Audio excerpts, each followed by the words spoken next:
Hi, I'm Heather with SGI's media team, joined by Jeremy for another Minute Maintenance Challenge. Today's challenge is to change your thermostat into heat mode to make sure it's ready for the winter. Jeremy, are you ready? You bet, Heather. I'm going to be totally ready once we're done this. On your mark, get set, go. Okay, this one's an easy one. All you want to do is come to your thermostat, which is in your hallway, and you just switch it over quite simply from cool to heat.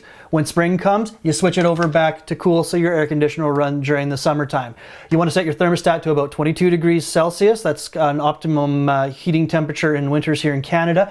And if you have a programmable thermostat like I do, make sure the program is running. It makes sure that you're not running your thermostat and heating your home when you're not home during the day, or at night when you're asleep. It'll lower the temperature a little bit. And after you've set that program, you want to hit run. I'd show you how to program a thermostat, but I don't have a 1 month challenge, just a 1 minute challenge. So we're going to just leave it at that for now. Turn it to heat and call it a day. The other option is to get your kids to do it. No, my kids aren't allowed to touch my thermostat. No, that's not going to happen. Fair enough. That's another Minute Maintenance Challenge.